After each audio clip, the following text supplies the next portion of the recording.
Right now, anyone in the world with simply an internet connection can hold tokenized dollars. That's like never before existed. Like if we zoom out in the span of human history, that's like just fundamentally powerful. You know, people are no longer entrapped by the currency of their country that they're in. This episode is sponsored by Sei, the parallel execution EVM compatible layer 1 with sub-second finality. Incentives for users are coming to Sei this month from teams like DragonSwap. Start farming on Sei today by visiting dragonswap.app. We'll hear more from Sei later in the show.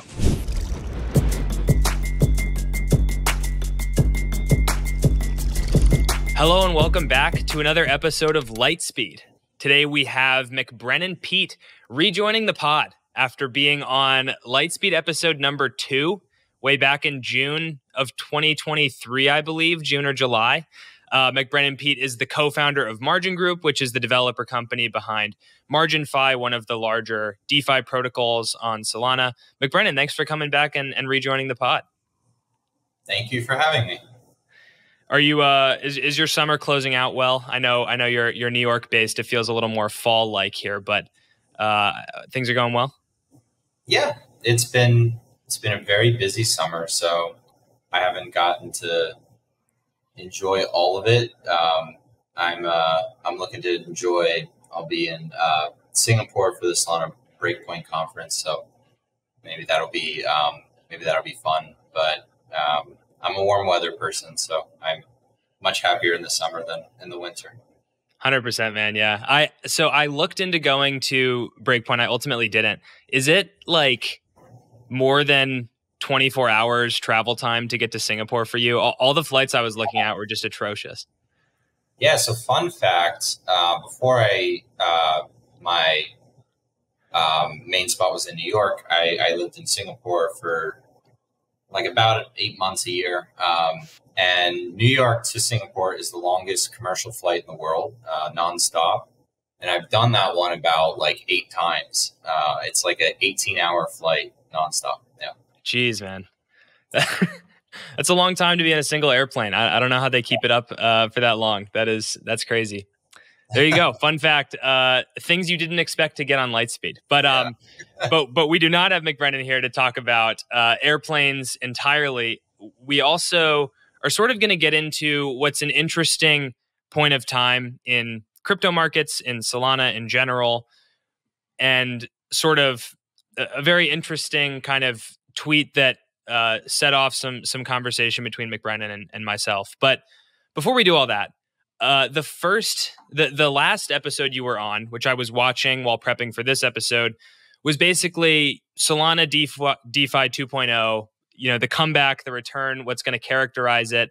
And it was recorded last summer, and it was very prescient. You know, there in fact was a takeoff in volume, fees, just general interest in Solana DeFi that came in the months following it. And Mert kicked off that episode by basically asking you, like, what are you seeing in Solana DeFi right now? Like, what's just the state of Solana DeFi currently? So I'm going to kick it off with the same question to you, MacBrennan. What are you seeing in Solana DeFi right now? Like, just give me your 1 or 2 sentence characterization of the state of Solana DeFi early September 2024. Yeah, good. A lot of primitives are established, stress tested. Risk management has been something a fair amount of teams have prioritized. So that's good. And that's enabling like completely new differentiated solutions to be built on top of these solutions. And the copy pasting has like an extreme diminishing return at this point. Bad is developing on Solana is really hard still. So there's not a ton of new teams. There's a healthy amount, but there could absolutely be more. Users are still a very small subset of users still are using Solana DeFi, so that needs to grow by magnitudes. And capital is still small on Solana compared to other ecosystems, and that could be growing faster too. So like I think that's like a quick good and bad. Yeah. As far as the sort of recent, and by recent I mean past couple of weeks, past month decline in things like DEX volume or TVL, do you think that that's indicative of a larger trend, or is that a temporary dip? And do you think that we'll retain the level that we saw sort of this summer? Yeah. There's definitely a real correlation between sentiment and between macro, which impacts sentiment, and on-chain volumes and on-chain liquidity. So there's very real correlations between those two. And, there's things happening at a macro scale right now. There's things happening at a sentiment level that I think could be feeding into that. So to answer your question, I think that's the reason why. And given the absence of, or just the waiting period or the maturation process of new teams, new primitives, new ways to interact with Solana DeFi to sort of offset those macro moves. That's where I think like there could be more happening. And if we had more of that, I think the macro wouldn't be as much of an impact to be as like simple as possible. Yeah, the sentiment is an interesting question because we, in the Lightspeed newsletter I put out every day, we often will do like a pulse check or look at just sort of the social sentiment around Solana. And it feels like it's just always bad no matter what. Or like there were like 4 days where people were happy in like, I don't know, March 2024. And I think something about sort of just the dominance of meme coins this cycle has created a lot of grumpiness because it's like even if the ecosystem's doing well, a lot of the retail traders are doing poorly, even though they are contributing to TEV and things like this. So I don't know. The sentiment is an interesting one. You almost wonder what it would take for sentiment to get better. And as I say this, MacBrennan, I think this is actually a good segue into what I had wanted to kind of bring you on the pod to talk about, which is a tweet you wrote, I don't know, a couple weeks ago now, where the first line of it was, "I'm seeing a pretty real exhaustion from a fair share of talented crypto founders right now." And the tweet went viral-ish. I don't know, but hundreds of likes, many replies, and a lot of people seemed to resonate or sort of agree with that sentiment. And you listed just a bunch of reasons for where you're seeing this exhaustion, this tiredness from founders is coming from. And yeah, I want to sort of go through some of the reasons you pointed out for the exhaustion, the tiredness, and just unpack them piece by piece. And I think with what you're saying, we're in a place where it looks like maybe the price is down a little bit, transaction count, priority fees, total economic value, all these factors that we sort of track are getting closer to early 2024 levels. It looks like maybe the summer 2024, DeFi excitement around Solana is cooling a bit. And I think it's interesting to unpack a little bit of this tiredness, especially seeing as we mentioned before, we are a couple weeks out from breakpoint. So I have kind of just jotted down like the first sentence, and I'm gonna just walk through like some of the interesting points I think that you bring up here and kind of get you to expand. So the first one is on-chain users and markets still aren't meaningfully scaling. So it's actually funny because way back when on Lightspeed podcast number 2, you were asked for like a Solana hot take or something along those lines. And you basically said, Solana DeFi is never going to succeed unless it can meaningfully draw users and liquidity. And you've sort of said here, hey, that's not happening. So what did you mean by that? And I guess what are your goalposts for what it would look like for users in the market to scale?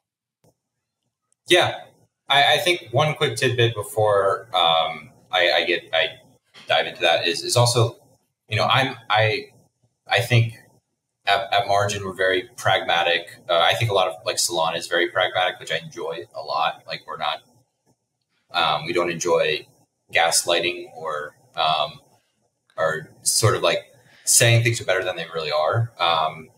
That being said, since that podcast number 2, like there's definitely a hell of a lot more users and liquidity on chain. So I'm happy about that, and it has scaled from that point. But yeah, like diving into the first part of what you're saying. Yeah, so DeFi users, I would ballpark there's about 500,000 DeFi users that are like daily active users, really excited about using DeFi on a daily basis across all of DeFi right now. Like not just Solana DeFi, like across Ethereum, like L2s and Solana. And I want to reiterate like just how tiny that is, and how like very immaterial that is in the grand scheme of things. Like before Margin, my last company, like I scaled a consumer health tech app, and like 500,000 users is something that, like, if on a single app that you'd struggle to raise money on. And so like we're talking about this for, obviously it's different with DeFi, but we're talking about this with all of like DeFi. So it goes without saying there's a lot of hurdles to this. There's a lot of regulatory hurdles. There's a lot of just like ambiguity among like around any on-off chain integration, which is a massive obstacle to this. There's things teams can't say, can't do. There's just a lot of like handcuffs around aspiring like in existing DeFi builders on and again, like not a lot of this isn't like black or white. It's just them playing it safe, we're obviously in an election cycle right now, and I would say that the different parties have like pretty different, or empirically at least, have pretty different views on how they view crypto and how they might go about regulating it or what they might do with it, which is definitely providing a lot of uncertainty. And then yeah, at a macro level, we're in a very fragile spot from like a macro level with interest rates, and this is causing a lot of people to be risk off, and crypto is a very risk on asset. So there's all these things that I also want to like provide as contextual like evidence to, or just context to the current situation, because they all matter. But yeah, I'd love to see on-chain users and markets scaling at a much faster rate. Like we're still getting our lunch handed to us by like Binance in terms of liquidity and volume and attention and onboarding, and for that matter, like any centralized exchange. And it hurts. Like nothing against these centralized exchanges, but there's honestly way less obstacles to trading or interacting on chain than there are off chain, and yet we continue to lose on that front. So there's a lot of things we need to do there. There's still like the ecosystem is still the technology is still very young. Ethereum's going through a bit of a crisis right now with their L2 roadmap. Solana still also has a ton of protocol layer issues that it needs to fix in order to scale.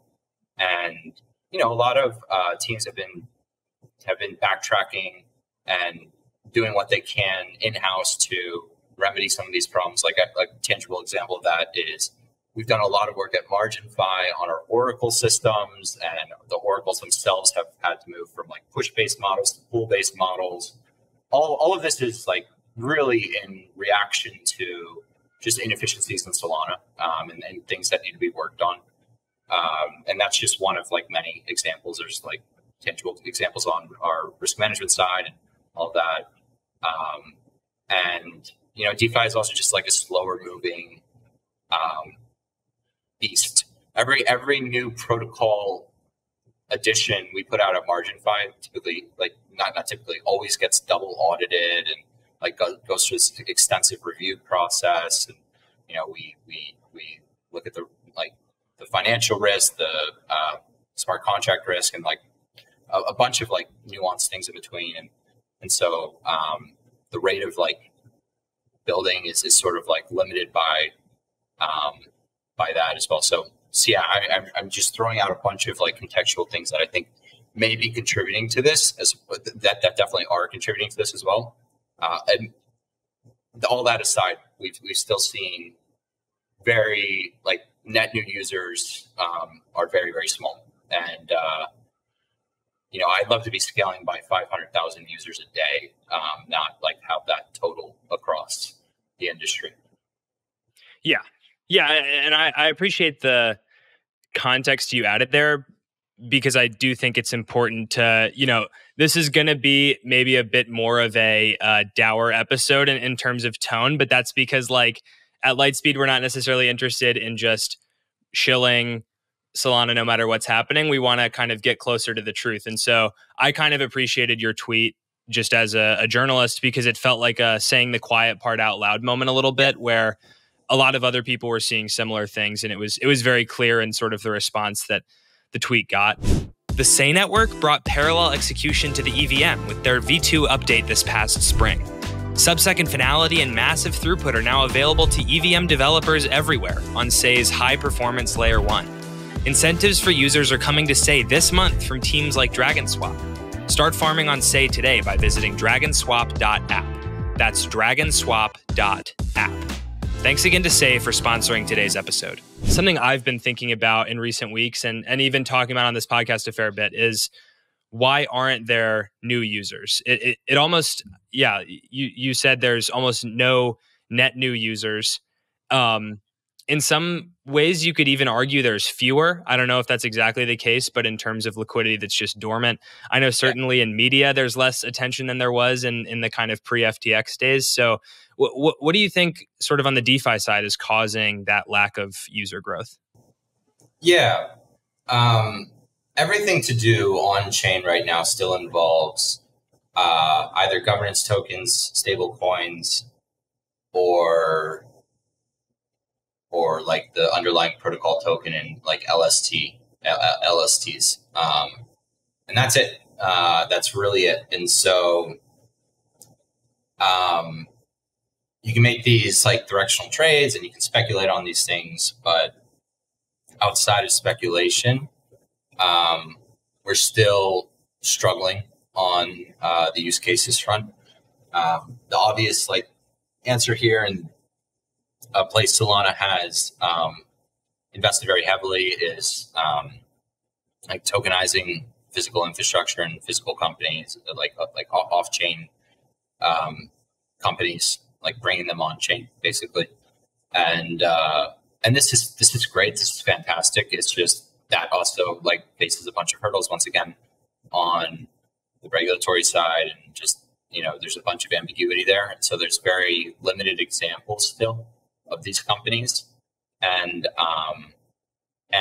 the lesser the use case that tokenizing brings, and the lesser the quote unquote utility that you can make these tokens privy to, the less reason there is to tokenize if you're like an off-chain company right now.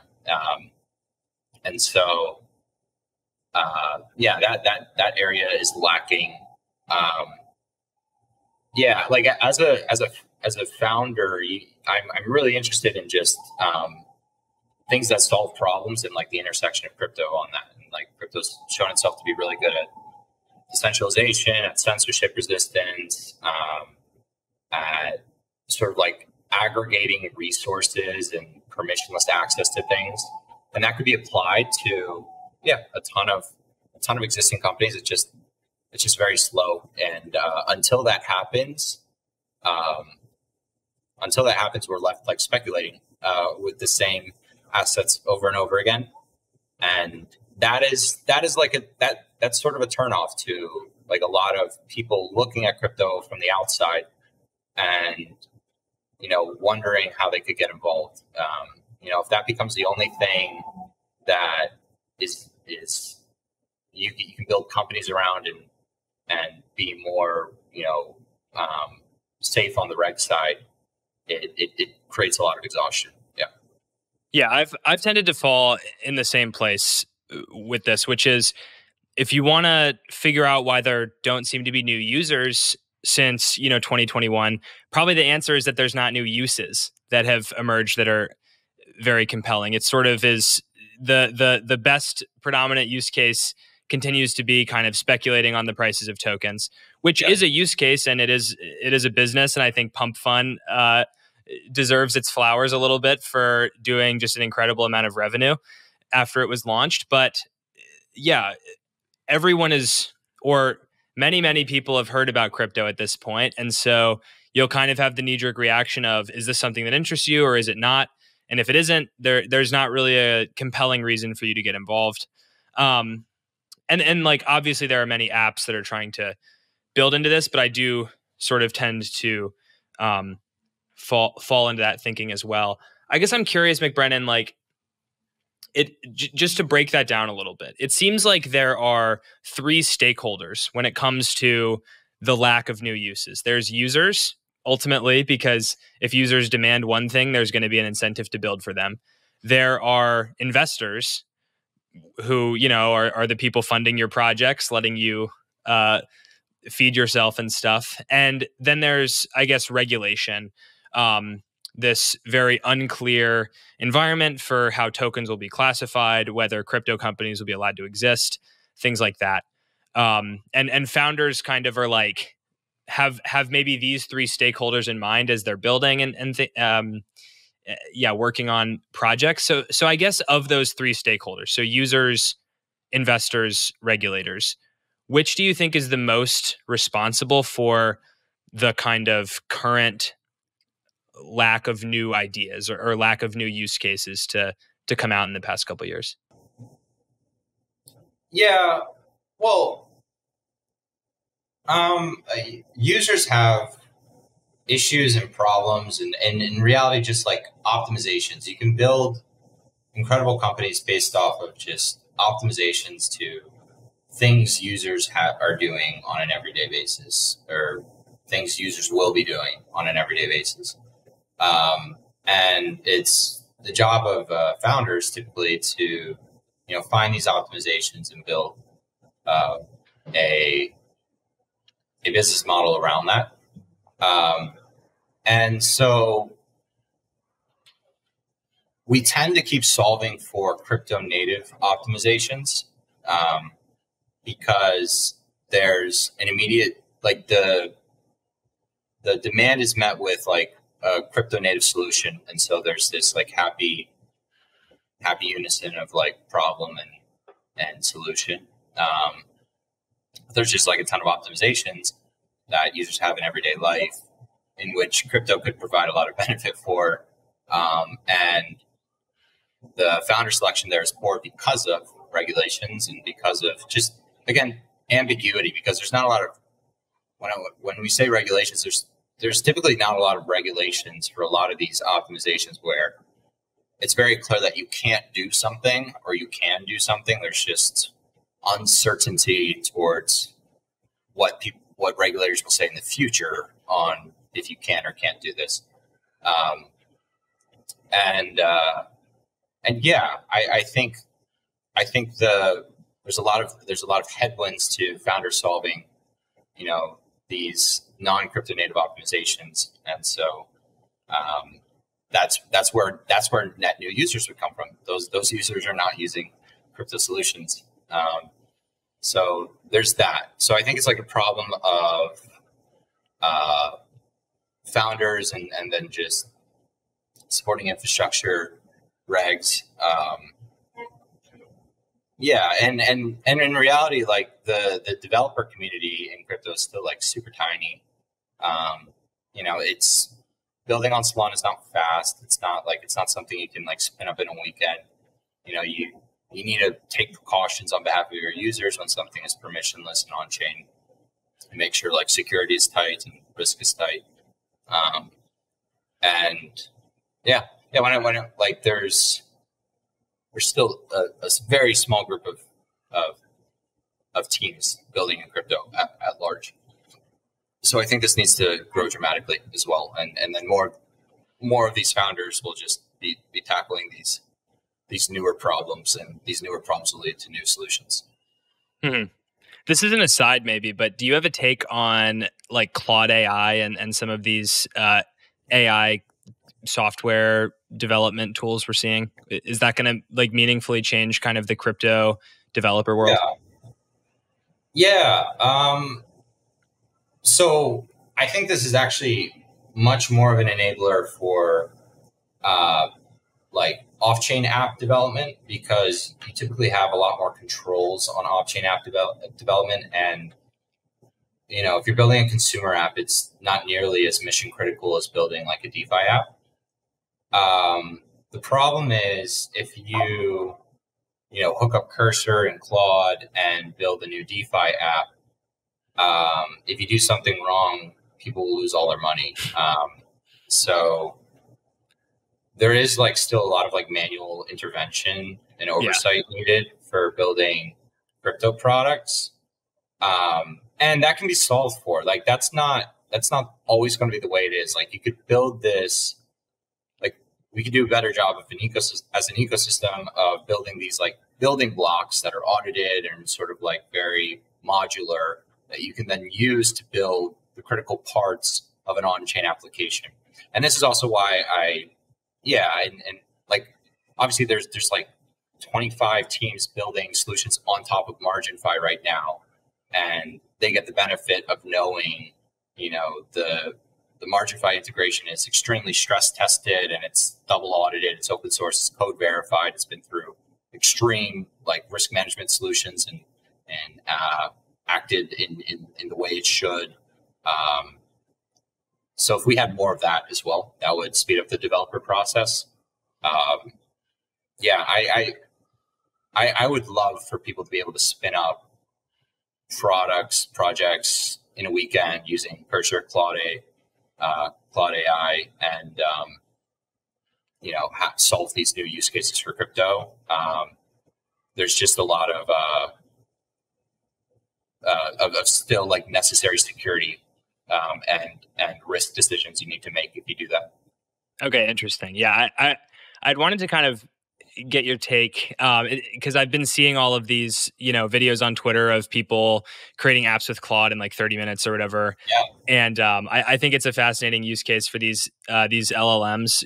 I think like as a journalist, a lot of people talked about ChatGPT as a tool, but it's not something I would ever use because it's just not like the ChatGPT writing style just sucks, and you can tell that it's AI generated. But with code, it seems like maybe a more useful case. So I wanted to ask you about that. But I guess getting back to some of the things you pointed out in this tweet, I guess the other one I had wanted to chat about that I think is interesting is a little bit of crypto's like image problem.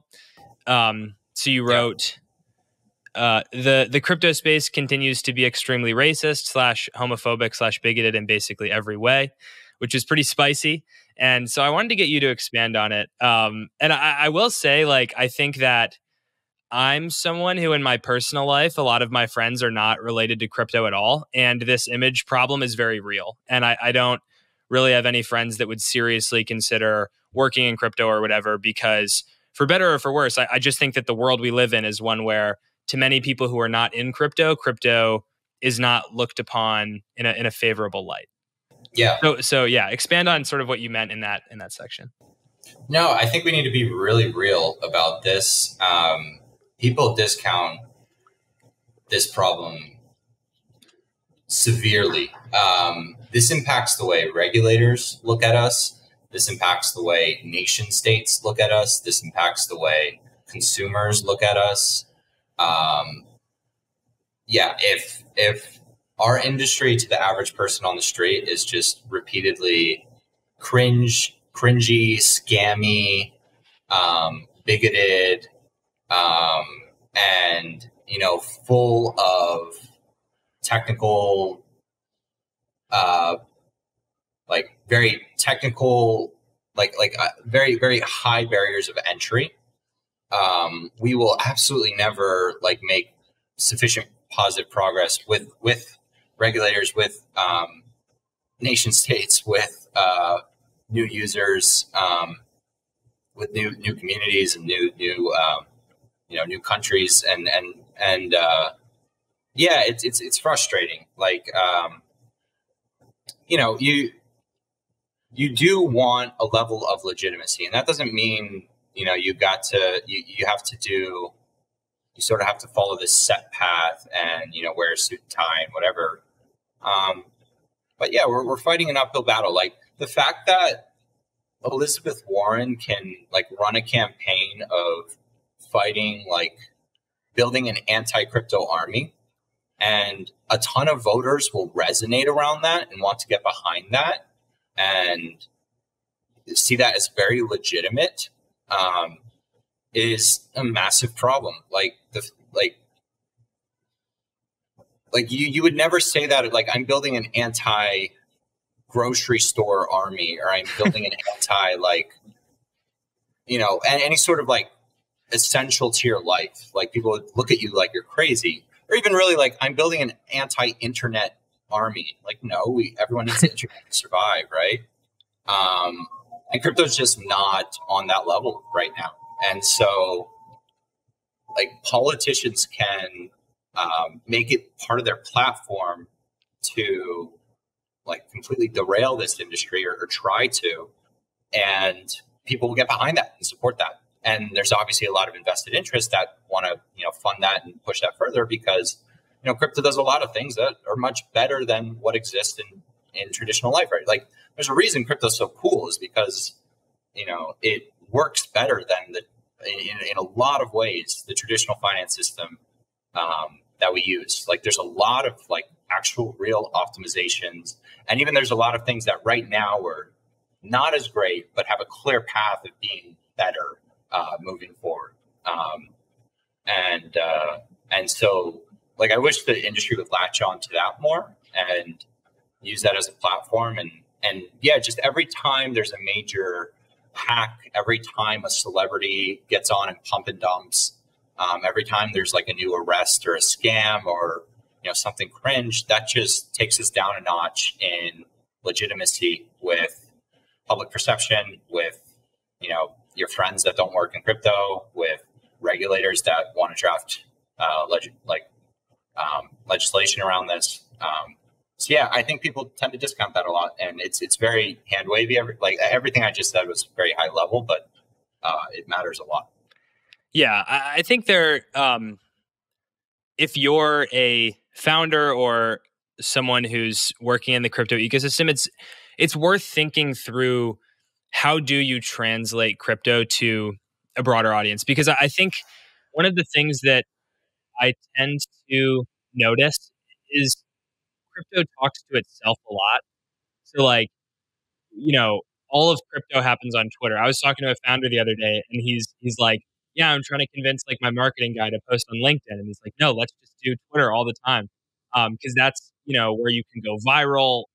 That's where a lot of the conversations happen.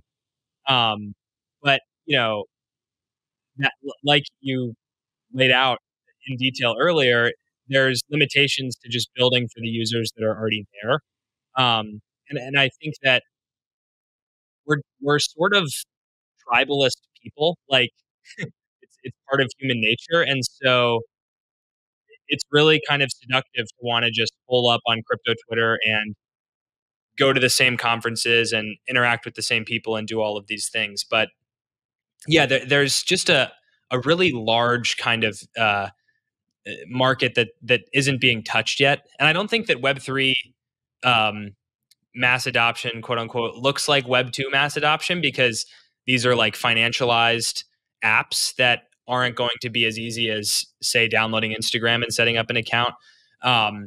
but there's certainly room to grow. And so what does it look like to, speak to people beyond the kind of crypto bubble is, I think, an interesting question, and one that I don't think is settled. I guess one way that could look is building apps that, touch the real world or kind of create these new interesting use cases. I think one of the most resonant use cases with some of my just non-crypto friends is microtransactions, right? So it's very easy to explain that on traditional payment rails, Stripe charges a 30-cent processing fee plus 3% or something like that. So if you wanted to tip 50 cents, it's not financially feasible to do so because you're actually paying 80 cents. But if you use Solana, it could be a fraction of a cent to confirm that transaction. And so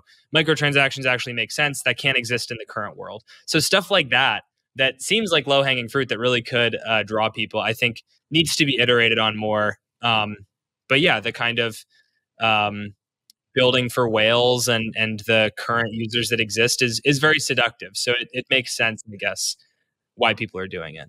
Yeah, I think a lot of those use cases would it would be much easier to do them if Stripe, for example, had more clear guidance on if they could, and the problem as well is Stripe is a good example where Stripe has an incredible business and they make a ton of money. They do very well at what they do. There's a lot of what Stripe does that would be done really well on Solana, for example. But Stripe has to now make this trade-off of putting their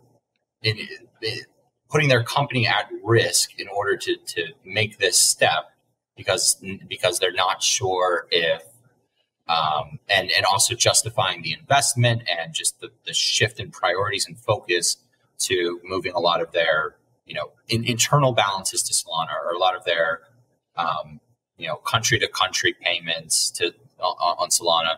They have to justify this with an unclear regulatory environment, and that's that's just one example of why I think we'd be making a lot more progress if that was made clear.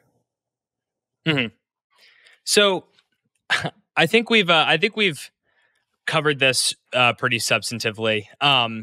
If you want to, we'll link the tweet in the show notes. There were some interesting kind of responses to it well, but if you're in the crypto world, the Solana world, I think it's worth giving the tweet a read. MacBrennan raises some interesting points in it.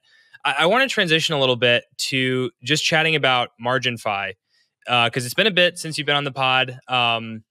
And want to make use of the time to just get a little bit of an update from your end on where things stand. So, yeah, maybe one of the most significant MarginFi events in recent times was there was kind of this shakeup back in April where your CEO resigned. A lot of TVL flowed out to other borrow lend platforms, things like that. So, in the 5 months, 5 months since April, I want to just sort of get a temp check, a vibe check on, how things are going now and what it's been like sort of picking up the pieces after that chaotic episode. Yeah. No, back in April, my co-founder very, very publicly left, and it was just in a way that spooked the market, and it wasn't in the best way. People were upset. People reacted. Also, trust matters a lot in DeFi. There's just a lot of things that the market was not happy with in the way that he left, and then that sort of put us in this sort of immediate hole that we had to dig out of. And credit to the team. The team stuck together. There's a lot of very tangible moves we made. One, our team was far too small at that point. We were about 6 or 7 or 8 people, and MarginFi had over $1 billion of TVL, and since that time, I've doubled our team in terms of headcount. There's more focus I wanted to put into our risk systems, into new protocol development, into new application development, and we were just severely understaffed, and that was like a tangible move that needed to be made. Another move that needed to be made was our Oracle systems were not like they worked. We withstood the greatest stress test a lending protocol on Solana has ever withstood, which is that we facilitated $300 million of withdrawals in a 24-hour period during peak Solana congestion, when transactions, like, you couldn't make a swap on Jupiter. Like, it was very hard. It was the worst Solana congestion. It was like a de facto outage. Our liquidators processed things smoothly. Users were able to withdraw. Protocol was completely solvent. One really interesting thing about MarginFi as well, something very unique to MarginFi's design, is there are no withdrawal limits. So like if this happened on another protocol, a lot of people would have been stopped out at like $5 million. Like once we hit $5 million, no, we facilitated $300 million in a 24-hour period. So very happy with that. That's just like very credit due to the team. But our Oracle systems were in a tough spot following that. We needed to make some like huge structural foundational changes to that, many of which are like we're still iterating on today. There's some final. Well, actually, today or this week we put out a message for all the teams integrating on MarginFi and building on MarginFi. Of some of the Oracle adjustments we're finally wrapping up, and this has taken a lot of our team's focus. Like our focus is always on user safety, protocol solvency, and our risk systems. And we have the most stress-tested lending protocol to stand for that, and I'm happy for that. But there was a lot of work we still need to put into that. And so, yeah, over the last couple of months, I've been hiring, building out our team, shaping the foundation of our protocol, and also just reestablishing trust with people who were upset with just the way my co-founder left and all the things that happened on that day. And it's been hard work. Like it's been 16-hour days since that moment, and it's been a lot of coordinating with users and investors and stakeholders, and the fantastic again 25 plus teams that are building on MarginFi, and that's just taken a lot of time and focus and effort, and we're through the bulk of it now, and I'm very happy with that, and like protocol usage has stabilized, and yeah, there's now like a lot of really exciting things in front of us. So with MarginFi in particular, a lot of people just view us as this vanilla lending protocol, and that is wrong. Lending is the foundation that we put in place. Lending is not the final destination in any means. And so over these next few months, we're going to be putting out some new features that start to like redefine like chapter 2 of MarginFi. And these features will be completely net new to crypto. A lending protocol is not net new to crypto, right? Like that existed on Ethereum. That's been done before. What we're tackling next is completely net new. It's foundational. It's very multiplicative to teams deciding to build on us and work with us, and that is something we're super excited about. So, really, just a testament to our team, and it's been a lot of hard work, but we're turning the corner, and I'm happy for that. Yeah, well, and congratulations on sort of coming through that. rough patch. I'm curious to hear, as a founder, I would imagine you have a day where, co-founder suddenly resigns in a very public way, hundreds of millions in with withdrawals, I guess. There's probably like a million things that you suddenly feel like you need to do as a founder. Engage on social media, shore up the platform, like you said, focus on increasing headcount, assuaging investors, all these things. So I guess I'm just curious, what did you find to be the most important thing to do, like as a founder, when you have that real, like once in a couple of years, rock bottom kind of day? What proved to be really important? Yeah, the number one thing for me was my team, was talking to the team, working with the team, being completely aligned with the team's needs, and the team being aligned with the protocol's needs and like the immediate future of the protocol. We have like a world-class team at Margin, one of the highest impact teams across Solana DeFi. Like our contribution footprint runs extremely deep, and we've done a lot, not just for MarginFi, but for the space at large. And I just think doubling down on the team, because the team is what's enabled us. The team is what has enabled MarginFi to be the fastest growing DeFi app in crypto in 2023. The team is what allowed us to like move at this pace. Like a lot of people forget, MarginFi is still one of like the youngest DeFi protocols on Solana. MarginFi V2 is like launched last year in 2023. And the amount that we've accomplished in that time, the things that we've been able to do, that I'm super, super happy about. So if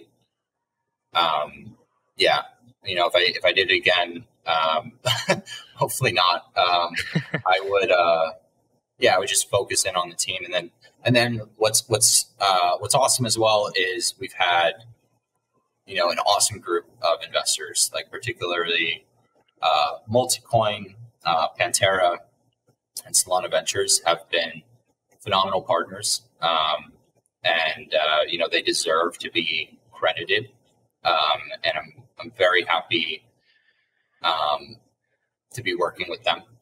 So those two things, are more direct, and I'm happy about. And then like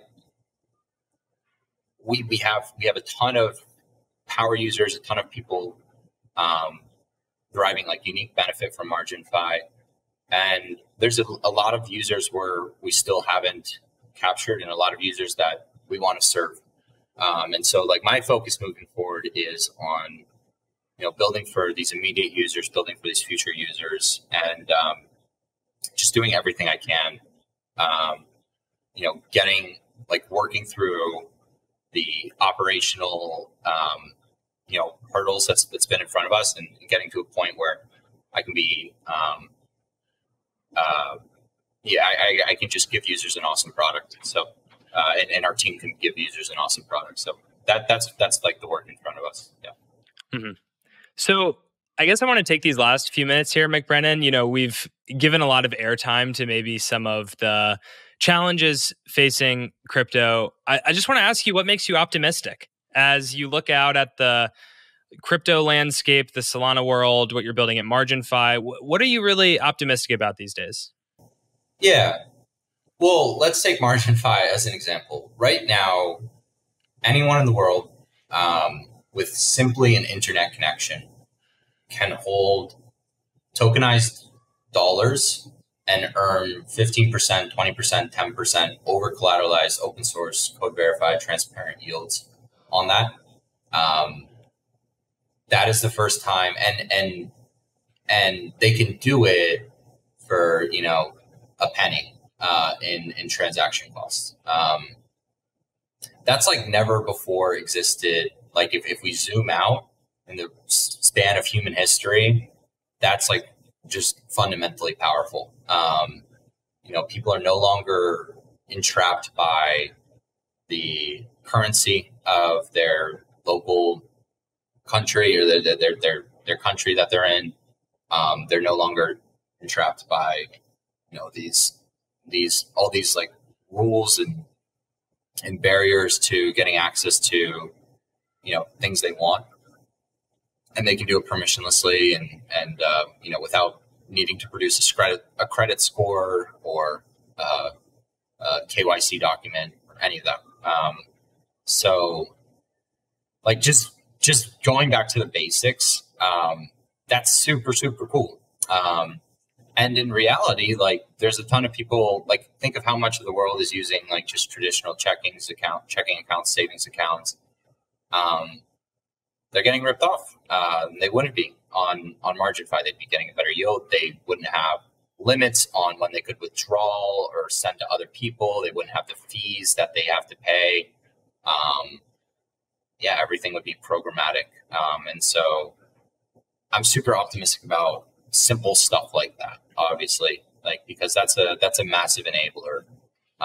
MarginFi, just in its current structure and in its future structure as well, remains a place where people can get passive yield as well. So you don't need to be a sophisticated market participant. You don't need to be a market maker to use MarginFi. It's just over collateralized lending.